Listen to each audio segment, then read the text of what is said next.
again, it's about slaying dragons, Jordan Peterson style. Yeah. If I really wanted to, if I really wanted to go on this journey, actually, that's actually how I take it. I took it as a threshold guardian. In reference to Joseph Campbellian psychology, it was more of a threshold guardian in that, is this truly the path you want to go down? And because you are going to meet, now it is might not have been like that, but you are going to meet some characters that are like that, and that you're inevitably going to run into them on this path, and I did, Exactly. Yeah. and I know the You difference. you will always run into those kind of Right. people. I will run into people that's gonna hate me because the For color of my no good skin. fucking reason. No. Just because you exist. Yeah. And I know the difference. Idris was not one of them. Um, it's just simply, now reflecting, I take it as a kind of threshold guardian. It's like, if you really want to do this, you're gonna run into some pretty wild stuff, some taboo stuff that's really gonna shock you. So it's like, you better, Yeah. be ready for this. And I was, and everything turned out okay. And I knew that deep down, like, I asked for this, even if she was that way, which she wasn't. I knew that I asked for this. This is what I wanted. I wanted to go slay a dragon, my inner dragons, and that was actually a perfect introduction to the Scandinavia.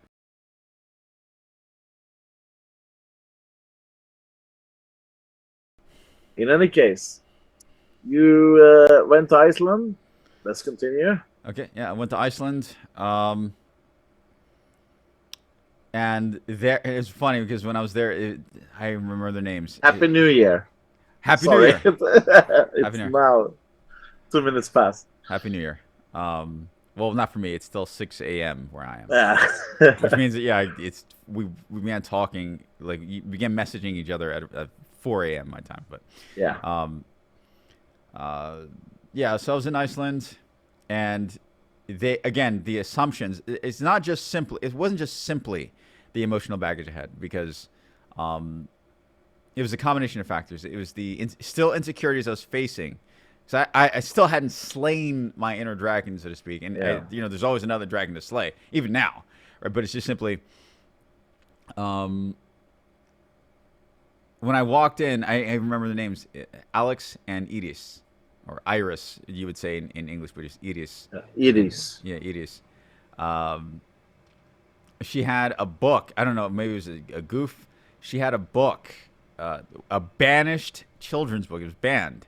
And there were two lesbians, or at least bisexual women, living together in Iceland. And they were our Airbnb hosts, my wife and I. She had this banished book sitting on the mantle of her couch right there in the living room. And it was about Africans getting slaughtered.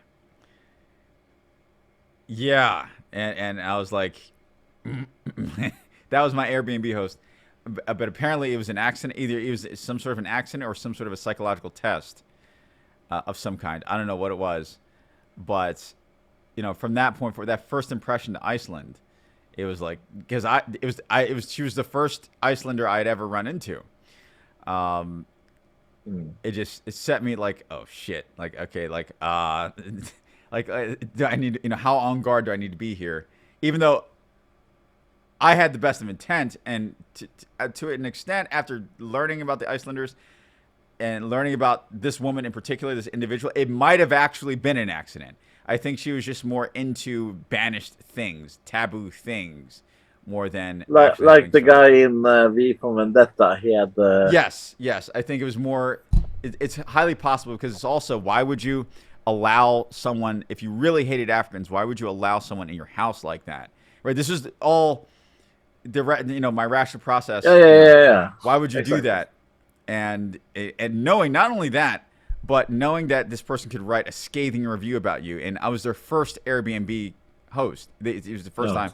So why would you do that, knowing that this person could write and completely destroy your everything else considered, bird's eye view? No, I don't think she was trying to. I think it was more like she was just into taboo shit, and she took a book that was banned, and she just had it out and forgot to put it away because it was a natural part of her scenery, and she was like, oh shit, because what I say, Scandinavians, they're very like, how to say, when you invite someone to your house, it's basically like they invite not only you, they invite your like the whole persona of you into their house, even if it's an Airbnb.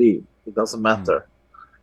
It's just like the if you say like in the Game of Thrones where the custom of hospitality Yeah. goes with. So I think it was more like you said that she didn't think too much about it. She was like, oh, Exactly. Exactly. just like. But for you, it's like First, that initial like, yeah. yeah, you're still like, like, did I just step into a hell house here? No.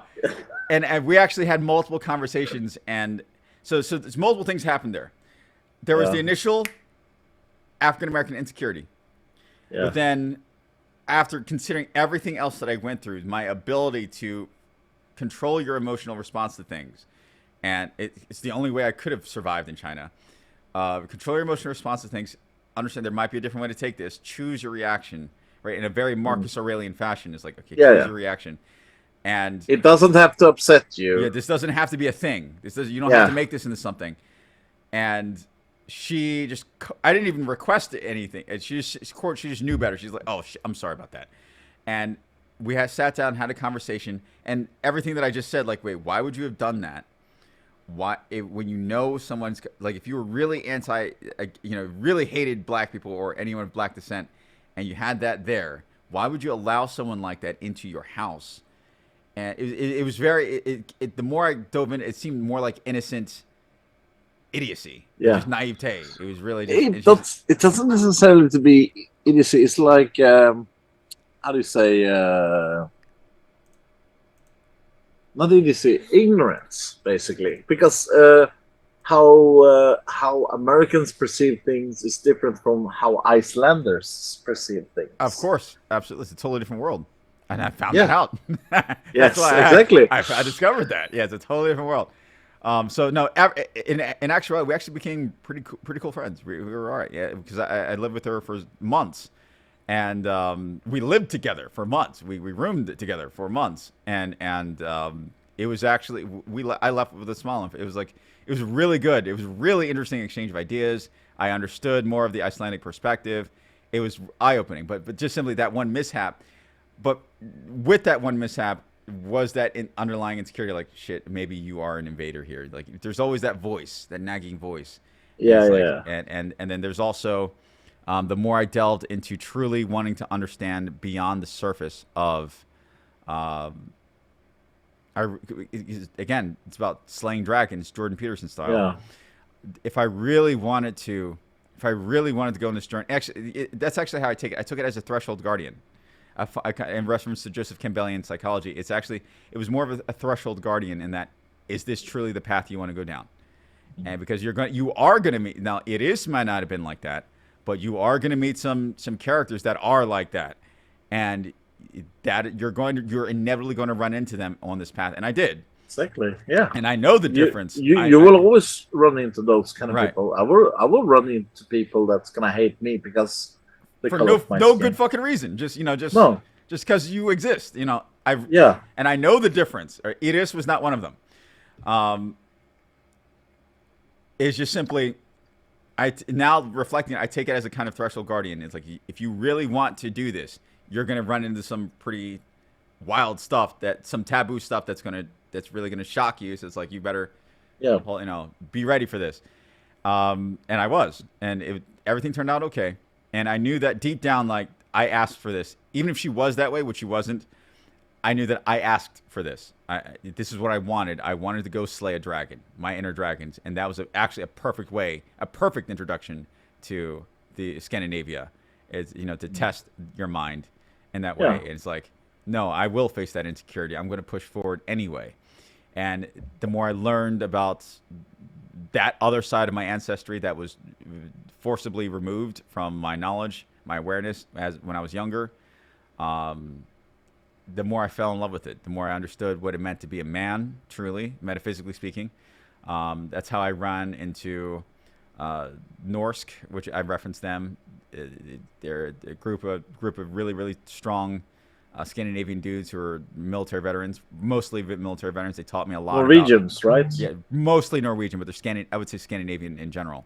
Norwegian led, Norwegian owned. Um, but obviously I'm with them, so it's like I'm not Norwegian, right? So there are other non-Norwegian members, but it's like originally Norwegian, Scandinavian dudes, tough as hell, tough as nails, would rather eat nails and ask for seconds. Those kind of, ex special forces, that sort of dude. Those kinds of guys. A lot of them American Marine recon, that sort of thing. And they liked me right from the bat due to my Navy SEAL experience, right? My limited Navy SEAL training, and so forth, right? So I fit in right, and there's a video about that, where I fit in well with them, and just the whole journey shaped me. I'm glad I didn't stay in the Chinese mountains, and that's not an affront to China. That's not meant to be an affront to China.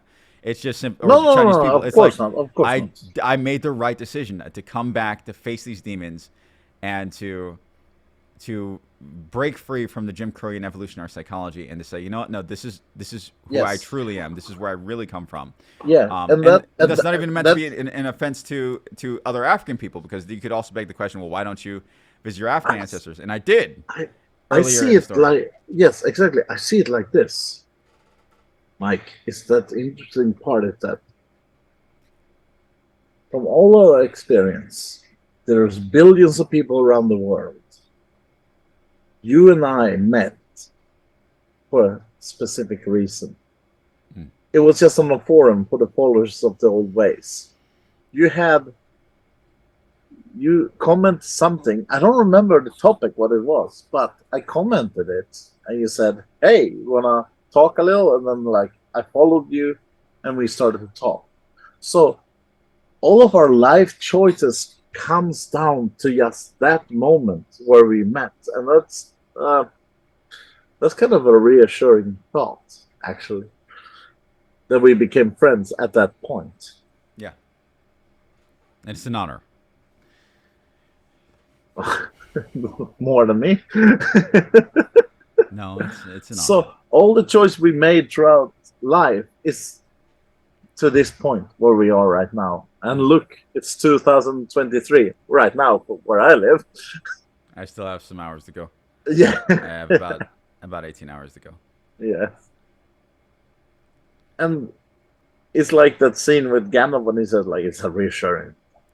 It's like saying, what? Like, when Gandalf says to Frodo that the ring came to him, and that's a reassuring thing. Yeah, reassuring thought. Yeah. Yes. And it's quite an amazing thing that all the choices we have done throughout life has led us up to this point and up to this moment where I am and where you are right now. Because at some stages in life, we could have said no and stayed where we wanted to be. I could have stayed in Sweden and become probably...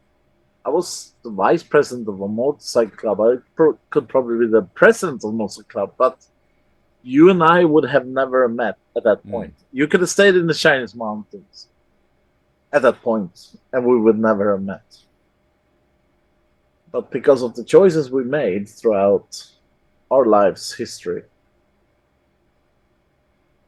and what we experienced is what led us to this moment. And every time I think about you when I pray to Tyr, actually, the god of justice, and also to Frey, because I want you to have more children. I hope you have more children too. You have more children. Yeah, I have 4 now. I need samurai Viking raiders. Yes, I need to get the Japanese population to go up. You want to talk about an amalgamation of mighty, just an amalgamation of might, samurai, Viking, offspring. and I would never have met these people like that I am today. Like, if I hadn't taken a shot to move to Japan, I would never met you. I would never met like the people that I have in my company, like Luca, Tommy, Tim, and Luca, like all of them. I would never met them. Not a chance in hell. So we are exactly where we are supposed to be. It's our destiny until the Norns cut our wire. Not wire, our rope. Yeah, thread. Life Yeah, strings. Yes, our thread. And where did you go after Iceland? I don't remember the order. I visited a lot of places. Iceland I did must go be to long. Ireland. I did go to Ireland. I traveled all throughout Scandinavia. I went to Ireland was a choice because of the visa issues. There's the Schengen zone, and I had to I can only be in the Schengen zone I think Yeah. for like 90 days. So I had to leave outside of the Schengen zone, but I didn't want to leave Europe. So Yeah. it's like we found, and Ireland was another. That's like another miniature call to adventure because it was actually an Irish family that took me in during Yeah. the peak family dysfunction. They actually rescued me from my stepdad and my pro-black stepdad, and like they were proud. I mean, proud Irish people. I mean, like proud Irish. Yet Top of the morning, chair. they didn't speak with the accent. I'm actually still to this day, 26 years later, 24, 26 years later. I think that's how long it's been. I am still friends. I'm still bros with the firstborn son of that house. He connected with me on LinkedIn a few months ago, and like we talk. I mean, we talk every few months, but it's like the fact is we still talk every few months and have been so since we were 8 years old, 7 Yes. to 8, 9 years old. Lifelong friend, right? They No, not lifelong friend. Family. yeah, Pride. family, truly, the family that matters. Yeah, truly. Yes. The yes. So the moment I said, okay, my wife said you can go to Scotland, you can go to Ireland. I said Ireland. I was like fucking Ireland, and that had a lot to do with it. Dude. So it's not. So in other words, that is all. Even though I'm not Irish, or at least not No. not heavily Irish. If I am, I don't know my exact percentages, but if I am Irish, it's only a little Norton bit. is Scottish. Norton is Scottish. Yeah. Okay. Yeah, that's also what I It's between the like Northumbria up to Scotland part, basically. That's also what I've researched or had researched for me. Yes, that aligns with what I researched. But I did go to Ireland specifically for the memories, the nostalgia of that family that took me in, and traveled around. I didn't see all of it. I didn't see everything that I wanted to see because I can only be there for 3 months. But there was also that, and then there was I've been to. There was in England. I had to visit England several times, mostly for business and education. Because when I was accepted into York, I had to visit Kent for chemistry classes, that sort of thing. And then there was also business meetings. York, he can invade Lower England. York also was a Viking town originally. Yes, that's what York. Yeah, that's what made me choose York actually to apply to, and they accepted me on the spot. It was I was shocked, and I didn't have the self-esteem. My wife actually encouraged me to pursue a path in physics. I didn't have the self-esteem to do it, but I did it, and the worst a college can say is no. Not only she's like your evening star, isn't she? Yeah, like Northern Star. Not only did they say yes, every single university I applied to said yes. Now that was like what? That was that helped my self-esteem majorly. But anyway, so England, I traveled throughout England several times, different areas for different reasons. Ireland, all throughout Scandinavia in general. Spain, I spent the most of my time in Europe in Spain. I spent 5 years in Spain. I'm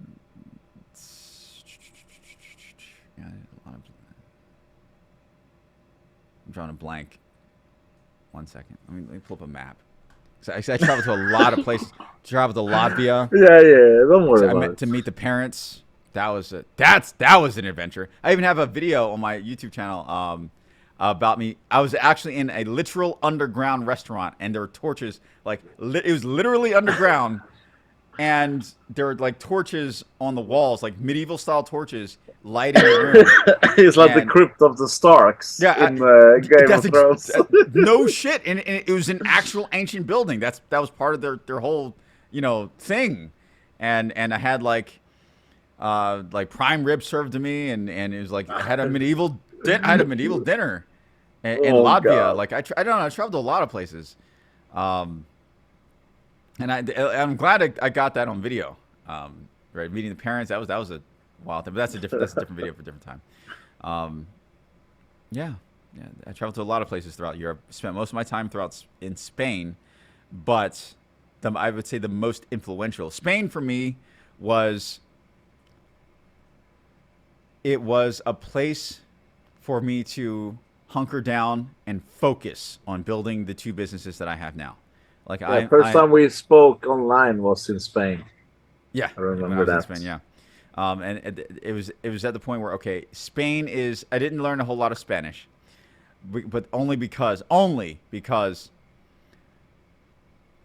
95% of my attention and effort was built on preparing me for Alaska. Yeah. And that was in order to sustain myself and my family, to take care of my responsibilities, to strike that perfect balance between pursuing my dreams while not neglecting my family at the same time, which is why I'm in an at-home physics and engineering lab right now as I record this video. In order for me to even afford all of this stuff, I had to first go to this place and build my marketing firm in order to get to this one, in order to fund my education and all that stuff, and physics and all that stuff. And that's how. And so Spain was like, I spent 5 years there, but it was more of a platform for me to focus and perform my respective grind necessary to build the businesses that I have now, and to buy the land that I own, and to basically set up. Now that once I achieved the mental clarity, my small measure of peace, it's like, okay, now what do you do with it? Well, what I do with it is I take my self-awareness, my drive, my talents, and I build for the next generation. I set them up to stand on my shoulders in order to jet forward farther than I could ever go. And with that in mind, with repaired ancestral story, with a repaired history, with those roots, like you said earlier in the conversation, you have a good guy when he knows his roots, right? Now that I reestablished true awareness of the fuller 360, as well, at least as much as possible, of the full truth of my roots, and I returned to my actual and chromosomal motherland and gained that inspiration. Now that I know, now I reestablished that, I regained that which was lost due to Jim Crowian evolutionary psychology, to set up my children in a case-selected manner,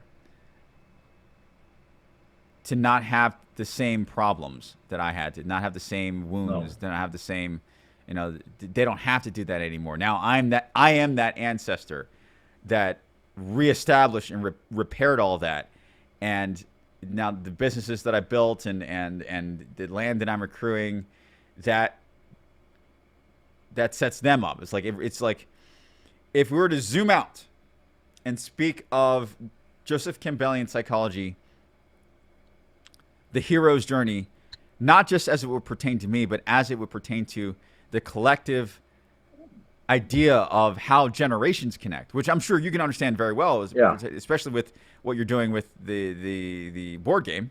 How I'm not going to give away too much away. The role playing, the role playing game.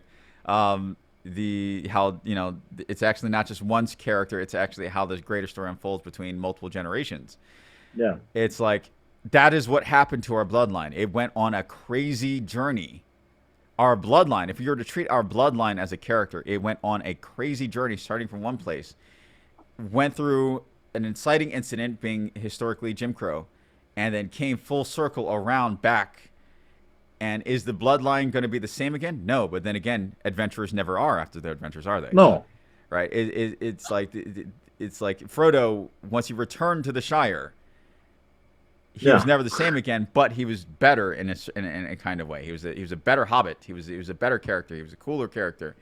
and Because he knew there was more than just than just the Shire, the Shire. right? And that he carried that with him for better or worse.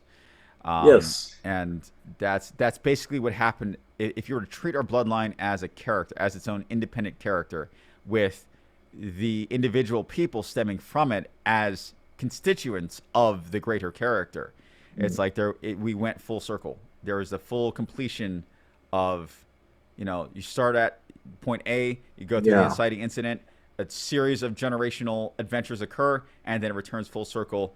And while it is forever changed, it is able to ascend to a different modality than it had before, in its own respective terms. I